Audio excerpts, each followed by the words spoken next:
గౌతమి గోదావరి ఒడ్డున ప్రకృతి అందాల నడుమ ప్రశాంత వాతావరణంలో అలరారుతున్న దివ్యక్షేత్రం వాడపల్లి. చారిత్రక మరియు పౌరాణిక ప్రాశస్త్యం గల ఈ దివ్యక్షేత్రం చినవాడపల్లిగా లొల్లవాడపల్లిగా ప్రసిద్ధికెక్కింది.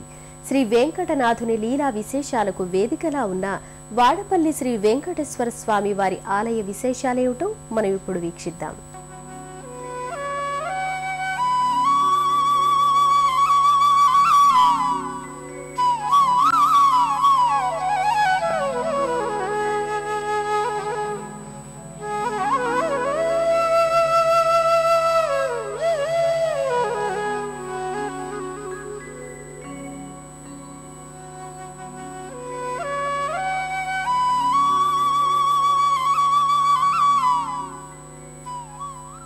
శ్రీ వెంకటేశ్వర స్వామి వారి నామస్మరణతో పునీతమవుతున్న పుణ్యధామం వాడపల్లి. పచ్చని కోనసీమ అందాల నడుమ గౌతమి గోదావరి తీరంలో ఉన్న ఈ దివ్యక్షేత్రం శ్రీ వెంకటేశ్వర స్వామి వారి లీలా విశేషాలతో పవిత్రమైంది. చారిత్రక మరియు పౌరాణిక ప్రాశస్త్యం గల ఈ దివ్యక్షేత్రాన్ని చేరుకోవడానికి రాజమండ్రి వరకు బస్సు లేదా రైల్లో ప్రయాణించి అక్కడ నుంచి బస్సులో ఈ దివ్యక్షేత్రాన్ని చేరుకోవచ్చు. ఈ దివ్యక్షేత్రాన్ని చేరుకునే మార్గం పచ్చని కోనసీమ అందాలను ప్రతిబింబిస్తుంది. ఏపుగా పెరిగిన వృక్షాలు, పంట పొలాలు, పిల్ల కాల్వలు ఈ మార్గం వెంట వెళ్లే భక్తులకు కావలసినంత మానసికానందాన్నిస్తాయి. వాడపల్లి శ్రీ వెంకటేశ్వర స్వామిని సాక్షాత్తు నారద మహర్షి ప్రతిష్ఠించినట్లు పురాణాల ద్వారా అవగతమవుతోంది. ప్రజలకు ధర్మాన్ని ఉద్ధరించడానికి సాక్షాత్తు విష్ణు భగవానుడే ఇక్కడ ఈ క్షేత్రంలో అవతరించినట్లుగా చెబుతారు. అలాగే ఇక్కడ ప్రతిష్ఠించిన స్వామికి నారద మహర్షే వెంకటేశ్వరుడు అని పేరు పెట్టాడని పురాణాల ద్వారా అవగతమవుతోంది. వాడపల్లికి చేరుకున్న భక్తులు ముందుగా ఇక్కడకు సమీపంలోని గౌతమి గోదావరి తీరానికి చేరుకుని ఓం శ్రీ వెంకటేశ్వరాయ నమః అంటూ స్నానాధికాలు ముగిస్తారు. అనంతరం ప్రధానాలయ ప్రాంగణానికి చేరుకుంటారు. విశాలమైన ప్రాంగణంలో ఓ ఆధ్యాత్మిక వేదికలా దర్శనమిచ్చే ఈ ఆలయం గ్రామం నడిబొడ్డున అలరారుతోంది.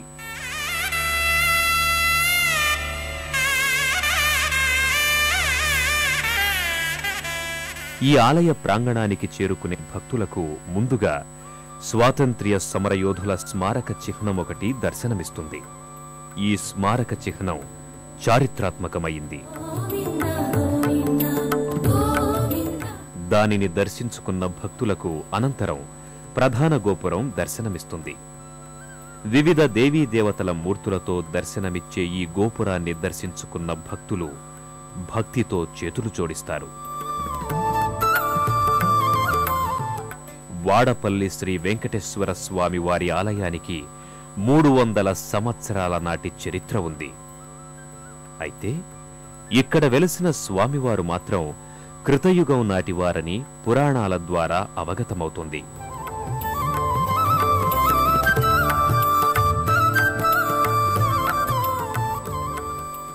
వాడపల్లిలో శ్రీ వెంకటనాథుడు కొలువై ఉండటానికి ఓ పురాణగాథ ఒకటి ప్రచారంలో ఉంది. కృతయుగంలో నైమిసారణ్యంలో సత్రయాగం జరిగినప్పుడు ఒక రక్తచందన వృక్షాన్ని ఈ స్వామి రూపంగా మలిచి యాగ పరిసమాప్తి తర్వాత నదిలోకి విడిచిపెట్టారట. స్వామి అప్పటి నుండి అనేక నదులలో పరిభ్రమిస్తూ కలియుగం ప్రథమ పాదంలో వాడపల్లికి చేరి భూమిలో ఉండిపోయాడట. ఈ విషయాన్ని ఆ ప్రాంతపు రాజుకు కలలో కనిపించి ఆ ప్రాంతంలో కృష్ణగరుడ ఎక్కడైతే తిరుగుతుందో అక్కడ తానుంటానని చెప్పగా రాజు ఆ ప్రాంతాన్ని గుర్తించి స్వామి విగ్రహాన్ని తీయించి ప్రతిష్ఠించాడట. ప్రధాన గోపురాన్ని దర్శించుకున్న భక్తులు అనంతరం ప్రధానాలయ ప్రాంగణంలోకి చేరుకుంటారు.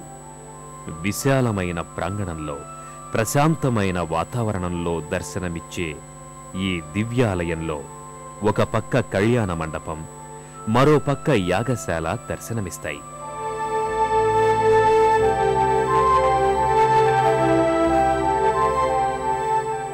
వాటిని దర్శించుకున్న భక్తులు ఓం శ్రీ వెంకటేశ్వర స్వామియే నమః అంటూ ప్రధానాలయంలోకి చేరుకుంటారు.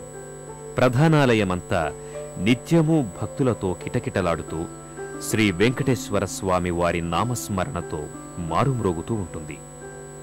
విష్ణులోకాన్ని తలపించే ప్రధానాలయంలో ఏ మూల చూసినా స్వామి స్తుతి తప్ప మరొకటి వినిపించదు. అలా స్వామి నామస్మరణతో తాదాత్మ్యం చెందుతూ భక్తులు గర్భాలయంలోకి చేరుకొని గర్భాలయంలో కొలువైన శ్రీ వెంకటేశ్వర స్వామి వారి దివ్యమంగళ రూపాన్ని దర్శించుకొని అలౌకికమైన ఆనందాన్ని పొందుతారు.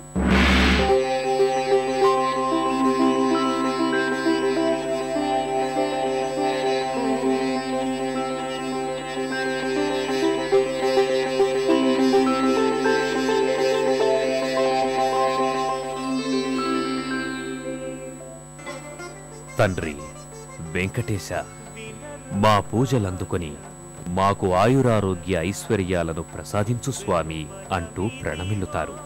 ఉదగ్రహస్థం రోదంగచక్రం పీతాంబరం దర్శపాదపద్మం అస్తద్వేనాశ్రితపారజాతం శ్రీభూసమేతం పది వెంకటేశం. ఈ స్వామివారండి అలవేలి మంగమ్మవారు పద్మావతం వారు పూర్వం నాసికాత్రయంలో గోదావరి ప్రాంతంలో మహర్షులు తపస్సు చేసేవారండి. దాని పూర్వం ఈ స్వామి ఆవిర్భవించారు. చైత్రభోళ ఏకాశి నుంచి మా అమావాస్యకు 5 రోజు అధ్యయనోత్సవాలు జరుగుతాయండి.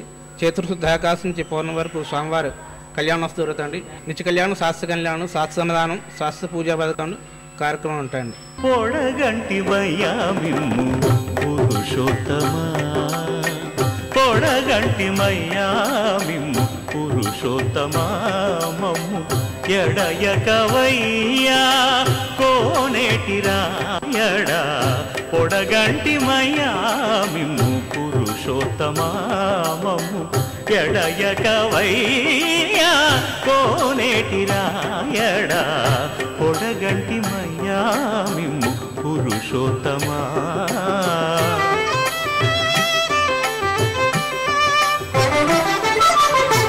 కోరి మమ్ము నేలినట్టి కులదైవమా చాలా నేరిచి పెద్దలిచ్చిన నిదానమా, గారవించి దప్పిదీచు కాలమేఘమా.